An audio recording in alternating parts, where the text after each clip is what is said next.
So today I want to talk about some of the work we are doing on applying machine learning techniques for the physical layer. Okay? So mine will be much more focused on the physical layer. Okay?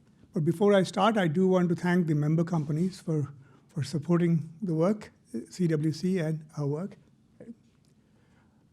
The details of this work, actually my student is better qualified to give you. He's Aditya Sant, but I'll try to cover most of the main ideas and share with you the main conclusions. Okay?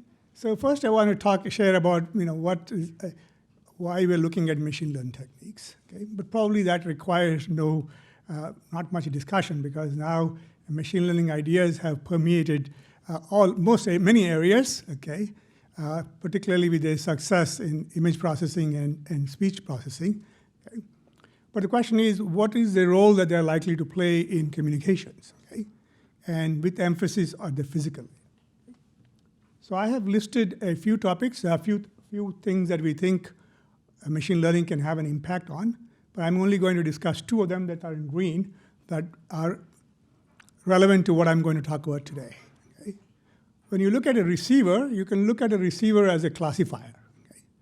So it takes input and it tries to determine what was sent. Okay? So it's a classification problem, and that is an area where image classification tasks and all, we have a lot of success. Okay? So it's possible that we could borrow some of the ideas of deep learning from the image processing and speech processing area to impact the machine learning world. In this case, the deep learning techniques like the convolutional neural networks, ResNets, and dense nets are potential candidates. Okay? Another area where I think where machine learning could have an impact is where there are nonlinearities. Okay? And nonlinearities are actually present in most systems, and we tend to probably ignore them, okay? Or pretend we have a perfectly linear model, at least in communications. Okay?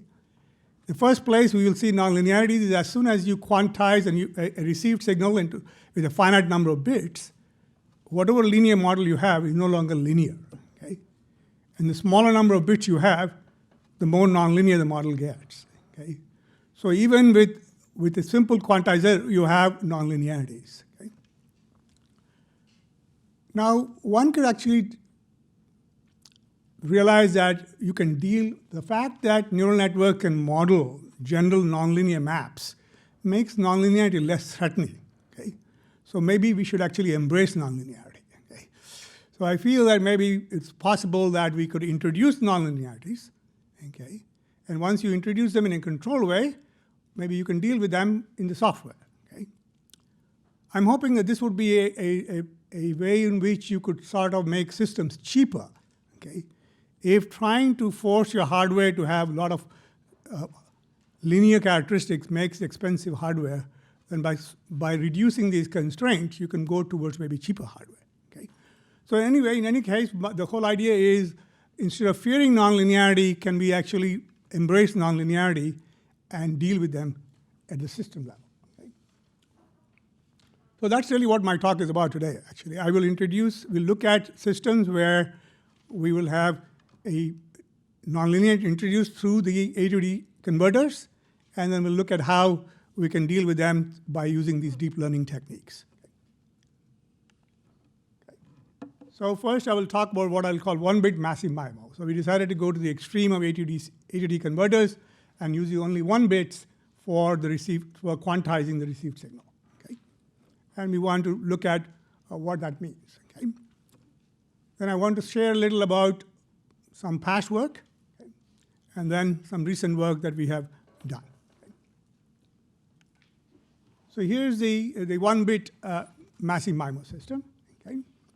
So here we are looking at a system where you have 1 bit assigned for the in phase and 1 bit for the quadrature component. Okay? So the model, is there a pointer here? Debbie, is this pointer here? You don't know? Okay, let's see.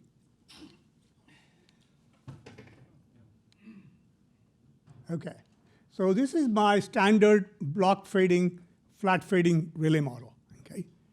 R is with infinite precision, okay? And that's the model that most work is done with. Okay? Then you look at Y, which is by now quantized signal, where we have only the sign of the real part and the sign of the imaginary part. Okay? So now we're looking at one-bit quantized system. Okay? As soon as you use, by the way, anytime you use finite number of bits, the mapping is no longer linear, even though the original model was linear. Okay?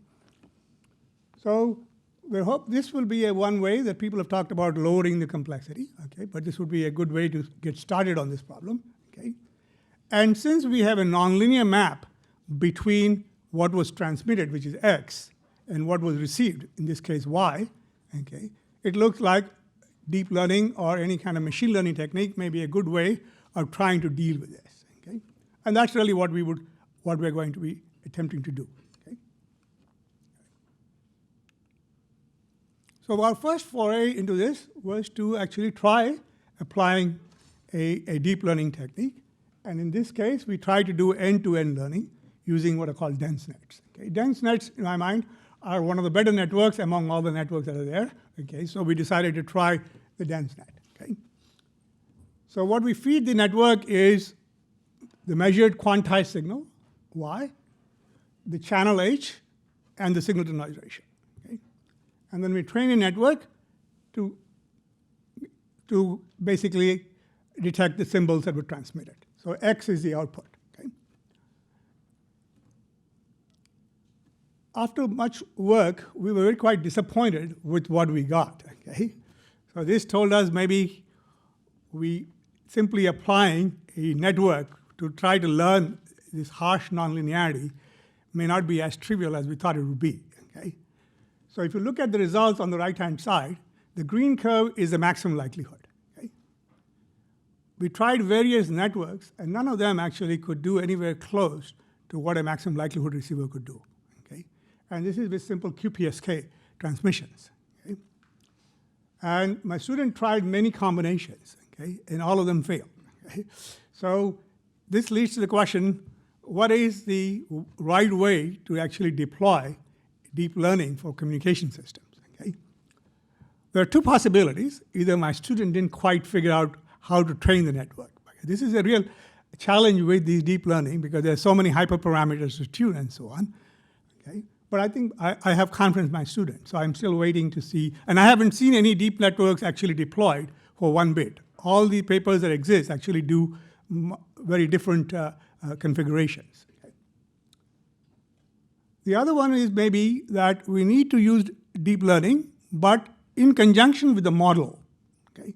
In other words, supplement the model with a nonlinear network. Okay. So don't pretend you don't know anything about the system, but supplement. Okay. And that's what I'm going to talk about today.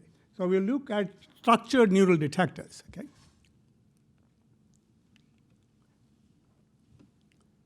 Before we go there, I think it's probably good to say, before we introduce the structured neural detectors, is look at what would be the optimum maximum likelihood detector, because that would then motivate the structures that we could use to improve on these. Okay? So here we are assuming Gaussian noise, so one can actually write the likelihood function. And it involves the Gaussian cumulative distribution. Okay? And one can use a gradient-based descent method to actually get the symbols. Okay? So there are many, once you look at this, there are several things that you'll see probably you can find fault with. Okay? One of them is the fact that x comes from a finite constellation is not really taken into account when you do this. Okay? You introduce this after the fact. Okay? When people tried this gradient method, it turns out it's very unstable. Okay? So if you look at the dynamic range of the gradient, it's extremely large. Okay? And for gradient descent techniques, if you have a very large dynamic range for the gradient, you would need your step sizes to be very small. Okay? So as a result, it will take forever for these things to converge. And depending on the signal-to-noise ratio, they may not even work. Okay? So you will find that the receivers actually do very poorly. And, wow, 5 minutes. Okay, so I need to pick up the pace, but I will try to cover as much as I can in depth, and then I'll leave you to look at the slides for the rest. Okay, so I will try to motivate more than the details. Okay. So one has to look at improvement on this. So you can already see there's a need, even if you try to design a deep network by unfolding this gradient technique, you would need to do some refinement. Okay? That's the first way in which you get deep networks. You unfold an iterative technique. Okay? So here's one of the networks that is most successful in this context, which is the OBM net. Okay? So what they did was make two changes. One, they changed the Gaussian CDF to a logistic distribution. Okay? So if you look at the likelihood formula, you'll see a log of a sigmoid, and that's a approximation to the Gaussian likelihood function. Okay? And then they applied a gradient descent on that modified likelihood. So they already approximated the likelihood function, and they use this. Okay? Once they have this gradient descent, they unfold the network, and that's the network that you're seeing on the top. Okay? So basically, you come up with the number of layers, depends on how many iterations of the gradient technique you want to include. Okay? So if you have a 10-layer network, it means 10 iterations of the gradient network, of the gradient algorithm. Okay? This network is actually quite simple. Okay? The only thing that you need to learn in this context is really the gradient step size, alpha. Okay? So the end-to-end learning is very simple, and the results are actually very easy to reproduce. Okay? So when you do this, the plots show you the bit error rate versus SNR. Okay? So let me see. The two curves that you need to pay attention to is this red curve here, okay, and the red curve here. Okay? The rest are comparisons. Okay? The curve shows they give you the best performance. Okay? That's important. Okay? And these are for two different constellation size, for QPSK and 16 QAM. Okay? And it says you have 128 antennas and 8 users. Okay? So that's the configuration. And this is taken from this paper that I have listed here. Okay? So the network is extremely simple. Okay? Okay. But you can see at high SNRs, it flattens out the response. Okay? That's a problem. Okay? So there are limitations to this network, which is one is its limited network explicitity. So there's not much you can do to improve this network. Okay? The recovered symbol clusters are have a lot of dispersion. Okay? And there is a gap to the maximum likelihood. Okay? So what we have done is this is our strategy. Okay, is to improve on the OBM net by using a DNN-based regularization step. What that means is we've gone from maximum likelihood to map, and we're trying to learn a prior through the training. Okay? Then we include a novel objective function, which incorporates symbol errors as opposed to just mean squared error. Okay? That way we try to make sure that things within a cluster are not unduly penalized. And then, of course, depending on the type of channel you're working with, whether it's a Rayleigh fading channel, a rich fading channel, or a millimeter wave channel, it will require different training, okay? Because the channel characteristics are very different. And so we developed a novel hierarchical detection training technique. It turns out I'm actually out of time, so I cannot give you the details, unfortunately. So I will end with just the main slide that shares with you these detectors, okay? I didn't realize I had 20. I thought I had 20 minutes. 15? Plus 5 for Q&A. Okay, if nobody asks questions, I can continue. But anyway, yeah. So, but let me just say, I would encourage you to go to look at, we have 2 publications at the end of the slides, which document all this work, okay? So please feel free to go and look at them, and I would be open to both questions and as well as discussion on options, okay?